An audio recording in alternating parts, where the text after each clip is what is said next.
सुखदेव जी प्रभु वर्णन करते हैं, रात को आधी रात को गोपिया से रहा नहीं गया, सहा नहीं गया, तो गोपिया चौक में एकत्र हो गई, एक दूसरी को बातें करती सुनती, आगे पीछे से सब गोपियां एकत्र हो गई और आपस में रुदन करने लगी। रोती रोती गोपियां एक दूसरी को पूछने लगी, कन्हैया को रोकने के लिए, ठहराने के लिए कोई तो उपाय बताओ, कोई तो रास्ता निकालो कि कन्हैया ठहर जाए। दाऊद चाहे जाए, नंद बाबा चाहे जाए, लेकिन कृष्ण को रोकने का कोई तो उपाय होगा। बहुत रुदन करने के बाद एक गोपी ने एक उपाय बताया। बोले कौन? बोले कृष्ण अभी हमें मिले तो कृष्ण को हम मना सकते हैं, और कृष्ण मान जाए तो कृष्ण अपने पिताजी को, नंद बाबा को कह सकते हैं कि बाबा मैं नहीं आऊंगा, तो कृष्ण रुक सकता है। दूसरी गोपी ने आक्रंद करते हुए कहा, देखो अभी कितना आधी रात तो हो चुकी, कन्हैया सो गया और सुबह तो वो जाने वाला है, अब कृष्ण हमें कहां मिलेगा?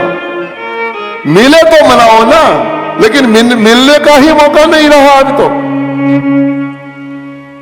हाँ, गोपिया कहे ये बात भी सही, अब तो कहां कृष्ण मिलेंगे, अब तो चले जाएंगे, सुबह होते ही तो निकलने वाले हैं। एक गोपी ने उपाय दिखाया, एक रास्ता है। बोले कौन? बोले हर रोज सुबह 4 बजे कृष्ण स्नान करने के लिए यमुना के धरा पे आते हैं, यमुना जी में स्नान करने के लिए ब्रह्म मुहूर्त में आते हैं, वहां मौका मिल सकता है मिलने का।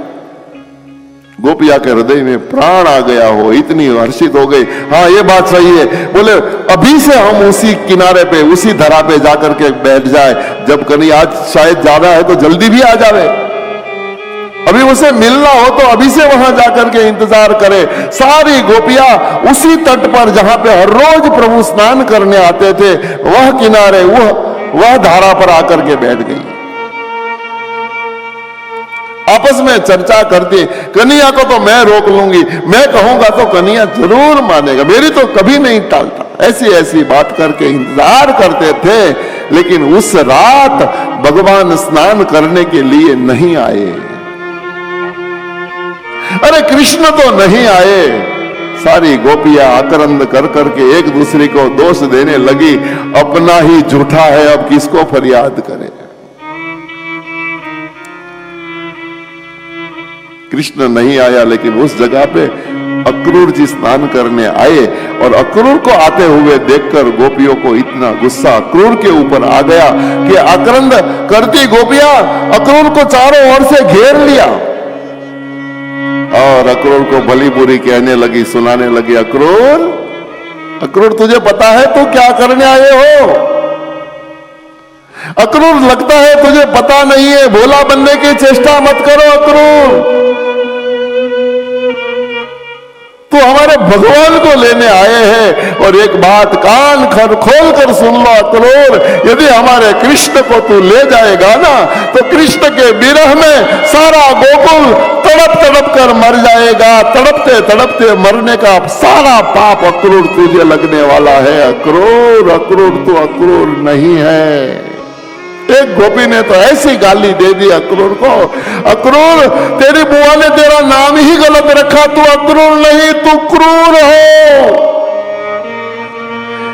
जीव को ईश्वर से जुदा करने का तेरा धंधा और तेरा नाम अक्रूर, तू अक्रूर नहीं तू क्रूर हो। दूसरी गोपी उस गोपी को कहने लगी कि बेचारा अक्रूर इसमें क्या करे, जब हमारा ही किस्मत फूट गया, हमारा ही किस्मत फूट गया। ये शब्द जब गोपी ने सुना, इतनी गोपी गुस्से में थी, अक्रूर को गाली देनी छोड़ दी, फिर विधाता को गाली देने लगी है। अहो विधाता स्तवना क्वचित दया, ए विधाता तो दयाबीन हो, तेरे हृदय कहां गया, तो हृदयहीन हो। अहो विधाता स्तवना क्वचित दया, संयोज मैत्र्या, संयोज मैत्र्या प्रणये न देहिनाम।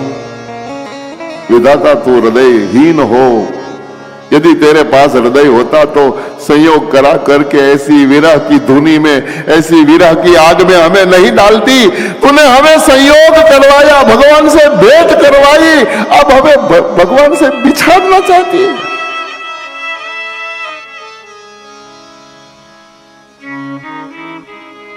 अक्रंद करती गोपियां रोती थी, अपने किस्मत को गाली देती थी, विधाता को गाली देती थी, अक्रूर को गाली देती थी।